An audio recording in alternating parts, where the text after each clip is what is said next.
This podcast is produced by the Center for Deployment Psychology at the Uniformed Services University of the Health Sciences. The views expressed are those of the speakers and do not necessarily reflect the opinions of the Uniformed Services University, the Department of Defense, or the U.S. government. In addition, references to any specific companies, products, processes, or services does not necessarily constitute or imply endorsement by the Uniformed Services University, the Department of Defense, or the U.S. government. Welcome to CDP's podcast, Practical for Your Practice, where we give you actionable intel to support what you do. One colleague to another. Well, hey, everybody. Andy here, and I'm excited to, as always, have Jenna and Kevin with us for the podcast. Jenna and Kevin, you want to say hello? Hi, everybody. Good to be here as always. And we're really excited to have with us today Dr. Robyn Walser. Hey, Robyn, do you want to say a little bit about who you are and what you do? First, thank you very much for inviting me to be on the podcast today. I'm really excited to be here as well. I love talking about acceptance and commitment therapy, and it's one of my favorite things to share with people. And so I'm happy to be here. I suppose in just talking about myself a little bit, I am a pretty busy person, which I hope to change someday, not too far down the line, and make it be a little less busy. I'm working at the Bay Area Trauma Recovery Clinical Services, which is a nonprofit serving community folks who've been traumatized. Super happy to be there in the San Francisco Bay Area, working as co-director. I also work at the National Center for PTSD part-time, doing dissemination and training. And then I have a private practice of training and consultation, private practice business that keeps me all quite busy. And I guess I should say, by the way, that I'm not speaking on behalf of the VA today. Well, we're super excited to have you with us. And another thing that you do is that you are an ACT trainer. And I believe all three of us have been in ACT training with you before, right? So lucky to have had that experience for sure. Yeah. Thank you. It's one of the favorite parts of the things that I do. I just really enjoy it. And we enjoyed talking with you and hearing you talk about ACT. And so we decided we just had to have you on the podcast. So recently you were the keynote speaker at CDP's first annual EBP conference. And you talked about a lot of really, I think, important things during your keynote. One of the things that really stuck out to me, and I think also Jenna and Kevin would agree with this, is you talked about sort of the differences between fidelity and competency. And then related to competency, sort of this real need to stay connected with the model you're working from and being able to apply that in conceptualizing cases. I thought that was really interesting and critical. And one of the things I was hoping we could talk some more about today, and I guess specifically when it comes to ACT, is, how providers can stay sort of connected with the model, boosts and work on their conceptualization skills, but also, you talked about going from sort of those macro level, sort of larger case conceptualizations to really focusing on, and the phrase you used was slices of behavior and being able to conceptualize in the moment. So I was hoping that you'd be willing to talk with us about that today. Sure. Happy to explore case conceptualization more fully. And I presume our audience knows that ACT means acceptance and commitment therapy. Is that a fair assumption? Well, they do now. They didn't.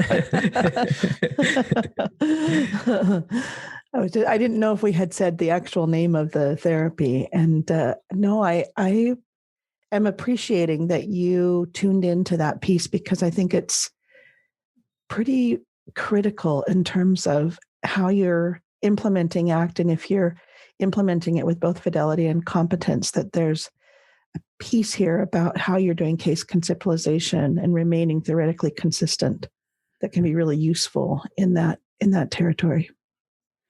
So what is a slice of behavior? So tiny slices of behavior are little patterns that you see a behavior either in session or are being reported to you out of session. But I'll give you some example of some in-session behaviors. This might be something that the client says repeatedly. And so you're hearing a piece of information again and again, something like, that bothers me when. And then they say it again at another time and another time. And you keep hearing that bothers me. And so that little tiny piece of verbal behavior could be a target. You could it seems like that you're bothered a lot, so that you're not looking at what it is that they're bothered about per se, but that you're tuning in to what the bothering is and how that's functioning in the person's life. So that might be an example of a verbal slice of behavior. Other things might be maybe they look down whenever they engage a particular topic. Or maybe when you're doing some kind of exercise with them, they always stop the exercise. So you can see that some of these tiny slices of behavior are linked to process or things that might be going on for them in terms of avoidance. So I'm looking for those tiny slices of behavior, and they can really help you conceptualize the case in terms of what are the behaviors that are interfering with this person's healthy functioning. Out in the world, it might be larger patterns. Let's say that they say that, a friend of mine told me that I'm overreacting. But you're not seeing overreactions like in the room per se. And then they say, oh, my mom said that my emotions were just too much. And you can start pulling together these little tiny indicators of patterns of behavior, that are happening out there in the world that feed the case conceptualization as well. I'm sure many people do that, but part of what happens is folks gather a lot of information and a lot of assessment and feel like they have to put it all together in a thoughtful story, which I think is important, but there's also little pieces that you can intervene on and make a big difference for people in terms of the therapy work that you're doing. I was going to ask, what do you think gets in the way of providers, and maybe especially newly trained providers in an EBP? And I'm going to go beyond ACT, but ACT and beyond that. What gets in the way of them noticing those and being able to sort of pick up on those in session, do you think? Like barriers to that? Well, I think if they're newer providers or they're new to an intervention, no matter what kind of EBP it is, they tend to be focused on, am I getting it right? And they've dropped out of just listening and paying attention to the client. I also think so that's one way that people can miss some of those kinds of behaviors. Another thing that can happen is that clinicians won't be paying attention to their intrapersonal signals. So this is another way that I'm attending to this, what's going on in the session and how I'm implementing is, what is the client eliciting in me? Like one of the things that sort of I think happens with some clinicians, it's almost as if they're coming in as a sterile deliverer of the intervention rather than a full participant in this interpersonal interaction. And so they're afraid to talk about or tune into what's happening because, many clinicians also hear it's not about you, it's about the client. And you don't want to, be paying attention to yourself. But actually inside of that space, like what's happening for me, you can tune into process more easily and implement the interventions more fluidly rather than just doing a technique and trying to get it right and sort of exiting yourself out of the process. I mean, you are the vehicle through which this intervention is being delivered. And so it's not happening in a vacuum, right? Like you're part of it, and paying attention to those things can be really helpful. So there's at least two ways that I can think of off the top of my head. So it sounds like one of the things you're saying is that the pursuit of fidelity, if you will, like I'm checking all the boxes, I'm saying all the right things, while, especially somebody who's new to an intervention, that's part of the development, part of, kind of learning how to make it their own. But that can come at the expense of kind of the point of being there and working with that person.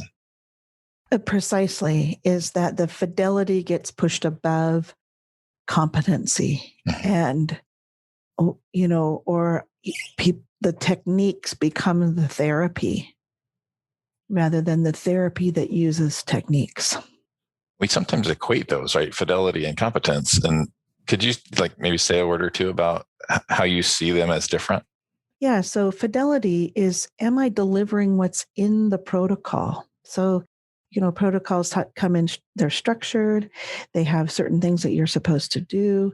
Am I lining up? Is there, fee means truth, right? So is there truth to what it is that I'm doing according to the protocol? Competence is the quality of that delivery. Like, how well am I delivering this? Is it interrelated and connected? And am I doing it in ways that are relevant to the client? I mean, one of the things you're pointing to, Kevin, that I think people forget about is that best practice in EBP is not just, are you doing the treatment with fidelity? Best practice, right, is, are you doing the treatment and taking into account the client and yourself? Like, there's 3 variables in there: you, the client, and the therapy, not just the therapy. And what happens with EBPs is that people tend to elevate the therapy above everything else. Right. And they're, especially when people are getting trained, like they get, worried that they're not doing it correctly. And I understand that, right? Because there's people checking in on them, or they're wanting to make sure they're doing it right. So it is you do want to start with fidelity, but I see it as like the very beginning. Then there's a whole process of becoming competent after that. In listening to you kind of talk just now about that issue of the sort of 3 factors in EBP. One is the therapy part of it. The other is you as the clinician, and the other is the client. It's been making me think of, so you mentioned, we've been talking about novice clinicians, but of course, seasoned clinicians don't run into this ever, right? I was thinking about a couple of clients I've been working with lately, and I've been feeling really stuck with a few of them. And one in particular, I've kind of noticed, to kind of tie this to ACT, when we're doing ACT, is, getting into the sort of very mindy, heady space with this client who is very, very sort of fused with thinking about themselves. And so my mind says, oh, this is a fusion read. I need to do defusion. And I've been very focused on what's the right technique, what's the right metaphor. And it hasn't been going so well. And so I noticed that, and kind of organically, what I kind of did was I reminded myself to come back to that center pillar of awareness and self as context with myself, noticing this isn't working for me. This is feeling stuck, like maybe we ought to slow things down and start to pay attention to like what's here, and I need to be here for my client. So not that was an intentional thing I was doing. And I think, maybe there's a way that we can practice being more intentional about that. And so I was wondering, kind of, did you have any thoughts about, if this is an area, those couple of barriers you mentioned that clinicians are noticing, is there a way that, maybe you could practice tuning into yourself, tuning into the client? Yes. I'm a full on sort of attuned, bought in to the idea that if you're going to do ACT well, you have to be practicing it with yourself, right? That you're also working on your own openness, your own awareness, your own engagement in your values. And that isn't just something that you do in the therapy room, you practice it more broadly. And that so that you can bring it into the therapy room more readily. And I think you're right on target, Andy. He's like, wait a minute, let me slow down and see if I'm fused with an idea that I got to do diffusion in this moment. And because you want to think about it functionally, not technically. So if you have a client who is sort of very heady and telling a story, they're sort of stuck in that story, it may very well be that diffusion is the thing to do. But how you do it, where it's headed, is it process oriented? Is it technique oriented? Like those are all still in play. And is it the moment to do it is also another question to ask yourself. And, I'm bringing up stuff that's about moving from fidelity to an intervention to competence, because timing is important as well. Like this individual might be telling you an important story, and it is not the time to do diffusion. Or they're telling you an important story and you've heard it, you know it, they're stuck, and that the diffusion is more subtle because you don't want them to bounce off of it and push away. You want to make it so they can hear it. Or they're telling the story and it's important, and you go right in and like, oh, I really want you to see what your mind is doing in this moment. And all of that is sort of what are the contextual factors that are happening right now. And some folks who are listening out there might go, how am I ever going to hold all of those things like in my mind and do those things? And I would just say, like, it's a process. Like this unfolds as you become more skilled. And I'll just say that some of the ways that we train clinicians is all about being in your head. And, it's sort of this quality of do it right, follow the protocol. And we forget that, our hearts are involved in this as well. And that being present to someone who's suffering is a part of that process. And so if we can sort of, again, like bringing together, like I'm here with my heart and my head, working with someone who's suffering, and we can relate to them as a human being rather than as a diagnosis or, a problem or whatever it is that they're bringing into the therapy room, I think can be part of that process of slowing down and showing up and creating a context for doing different kinds of interventions. Does that answer the question, Andy? I love your answer. And so what I hear you saying is a couple of things. One is, and being present to that person in front of you and not forgetting about your heart, and that we're there in that room to bear witness to another person's suffering and to be with them.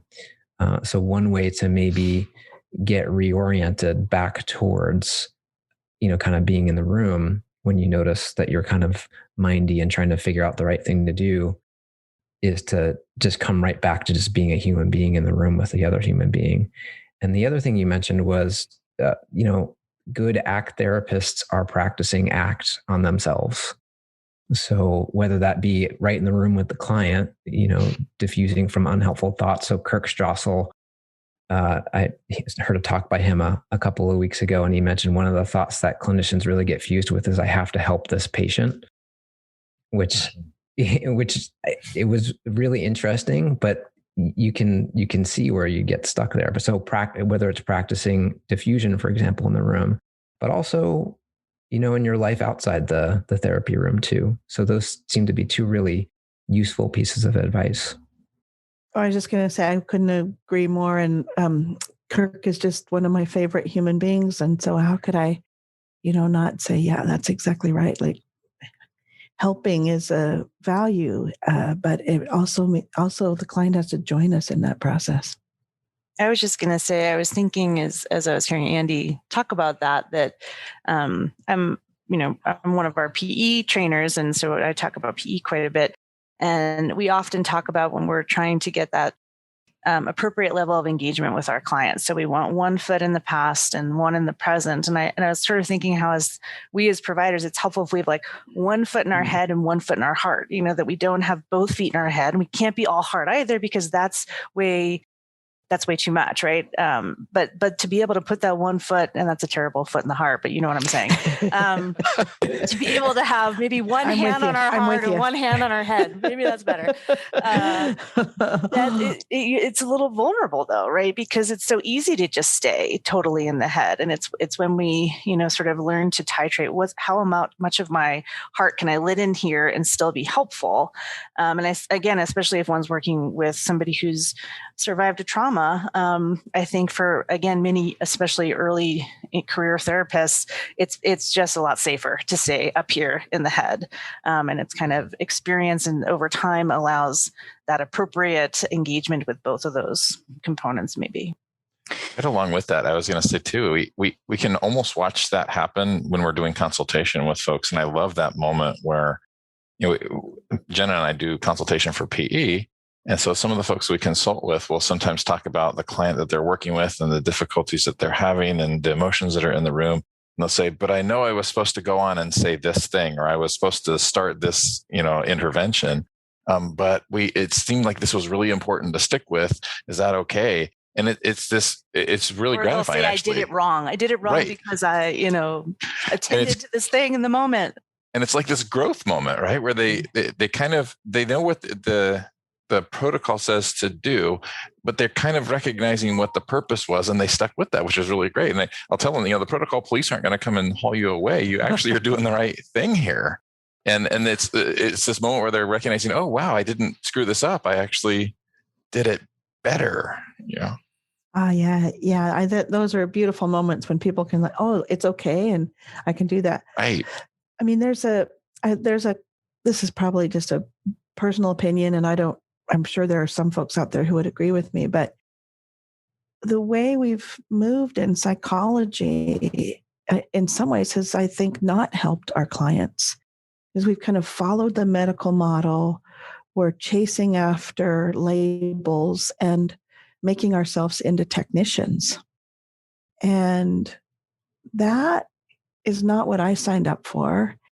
And if I'm going to be in the room working with someone, I want to enjoy my job. I want to be a part of that job. I'm going to do better work under that circumstance. I don't want to just be a technician. I don't know if I shared this with you guys at an earlier point when we've been talking, but I did a particular intervention for 6 years, very structured. Do this, do this, do this, do that. Like each session is first this, then this, then this, then this. And by the 6 years in, I was just like, I cannot do another session of this. It's sucking my will to live, because I'm just repeating. I'm a technician, right? Like I'm just repeating the same thing over and over again. And that's not how I want to be in the room. I want to come in and be fluid and connected. I want to work from both the verbal level, like what is our head saying, and I don't want to work from the experiential level. What do you feel like? It kind of, the way we've moved is it's sort of taken us into, we're just heads, right? I always think of what's that show on TV, the cartoon where they are in bottles of it's a cartoon with I can't think of the name of it. It's Futurama. Right, Futurama, that's it, where they're like, Nixon is still alive, but he's just a head in a jar with water. Like, let's not do that. We're not just heads. Our whole bodies are participating in the world and feeling and responding and connecting and learning. And I want to, as a clinician, recognize that in myself and in my clients. That can feel hard to teach too, though. I think, again, that's kind of why, as we teach interventions and we do consultation, it's not that we can't teach it and we can't grow that and give permission for that. But I think, again, that's kind of the harder thing to, teach and supervise and look for how somebody's doing. So I think that's why a lot of us that are involved in disseminating feel like the workshop is the starting place. Like Robyn, you were just saying, like the technique or the protocol is the beginning piece, right? We're just kind of getting them started. And then all the growth that happens after that, as they're working on it and practicing it and implementing it and getting consultation and feedback and learning where are those places where you follow, what's going on in that room, and you develop competence to go with the fidelity. That's why that's so important. The workshop's not the last time that you learn anything about this. Precisely. And we know, like I said in my talk at the conference, we're sort of, you can't survive on a train and hope model, right? Yep. You got to get in there and keep at it. And the other piece about, if we're looking at ACT specifically, if you're following it in terms of conceptualization, it is a ACT in context approach. And so the functional aspect of it is an ongoing, unfolding deal.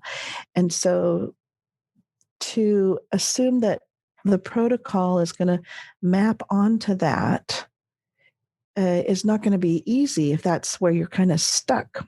You take away, sort of the function of behavior gets lost in that moment because you're now just, working from your head and not looking at what is this behavior about? What is the purpose of this behavior? And I'm going to design what I'm doing based on that versus just what the protocol tells me to do.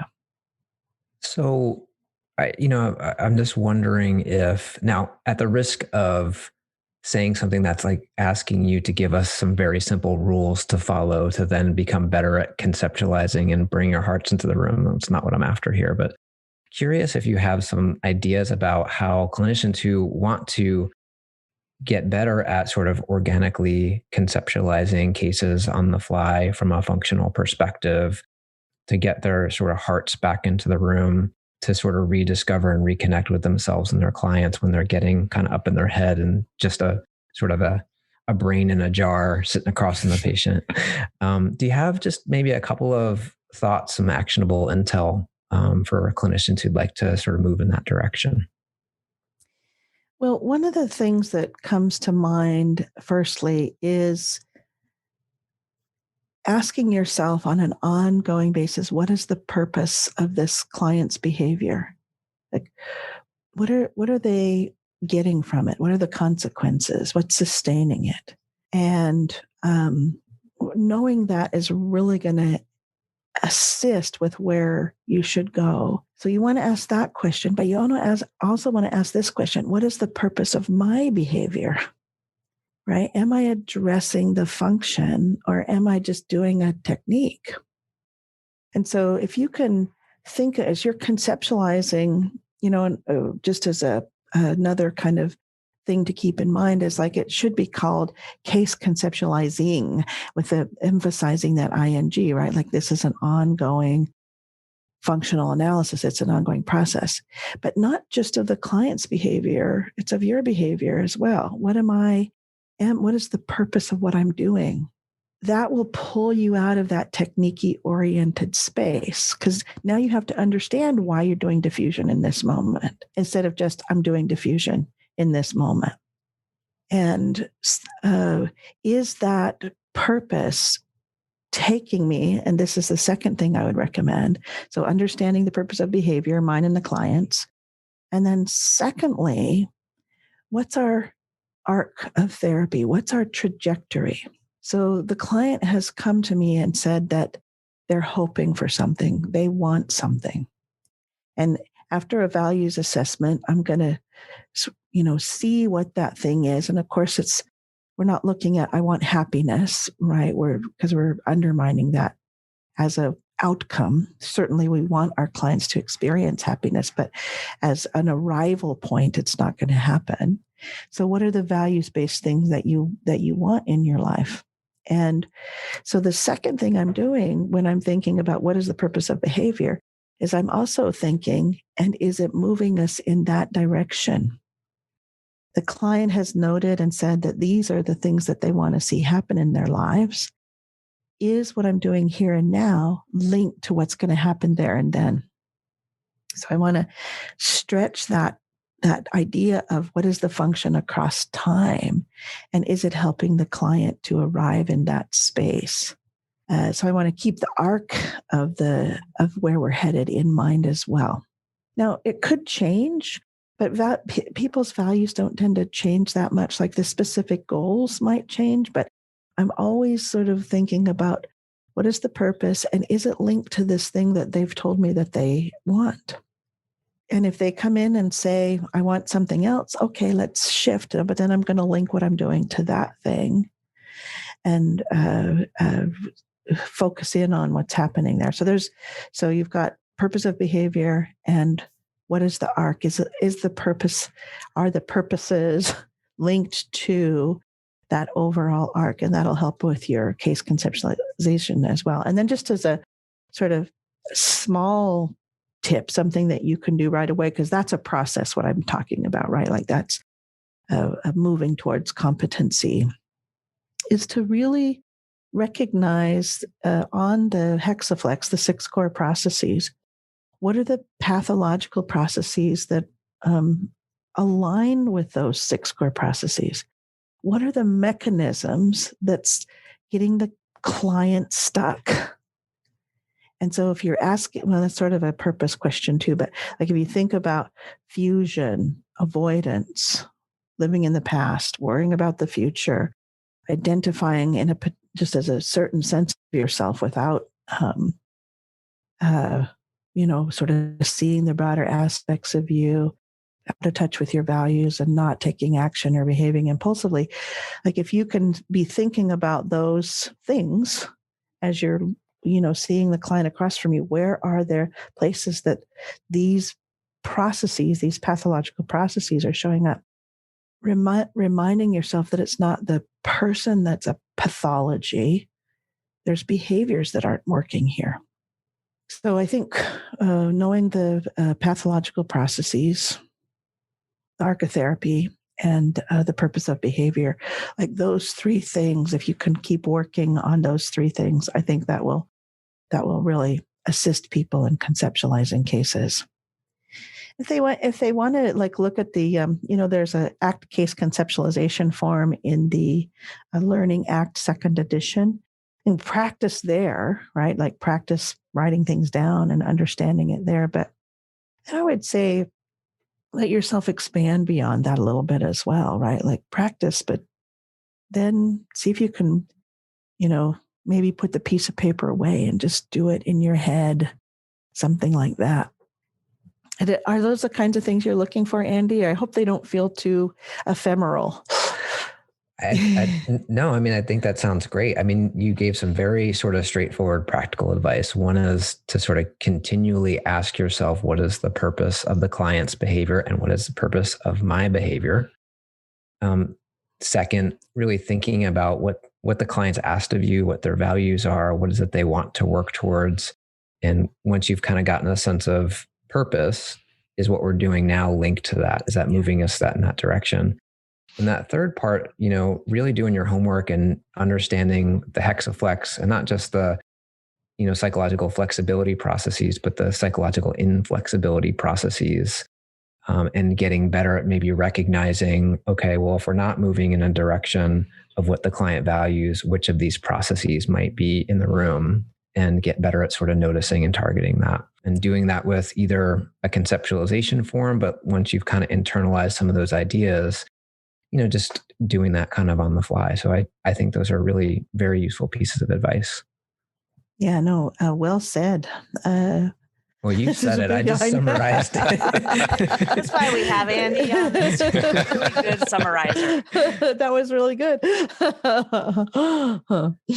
So is there maybe a link or a place where we might be able to, sort of reference or get folks to some tools like the Hexaflex or other conceptualization tools that might be helpful for folks who want to work on it in that particular way?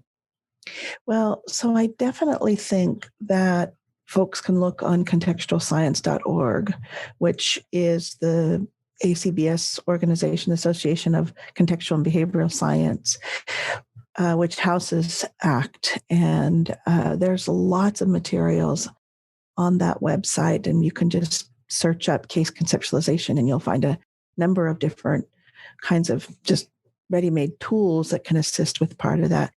And people might consider, working their way through something like learning ACT as a way to get themselves started and really dive into getting to know the processes, and because it has you like do experiential exercises yourself and think about, different things that they're doing. And I feel a little funny saying this, but if you're really interested in thinking about how you're showing up, maybe pick up the Heart of ACT and walk through that one as well. Because both of them, I think, put together kind of take you from that, here's the fidelity and the things you should be thinking about, to here's more moving towards competency and living this experience yourself, and then bringing it into the therapy room. Fantastic. Well, Robyn, I am so thankful and grateful that you could be here with us today. And thank you so much. Yeah, I wish we could talk to you for several more hours, but I know you are a very busy person. So we're thankful that you spent this time with us. No, thank you again for inviting me, and happy to be here anytime. We will take you up on that, most likely. You got that. That's on record. That's recorded. That's right. Happy to do it. Thanks for listening to Practical for Your Practice. Please feel free to subscribe, rate, and join in on the conversation in the comments. Until next time.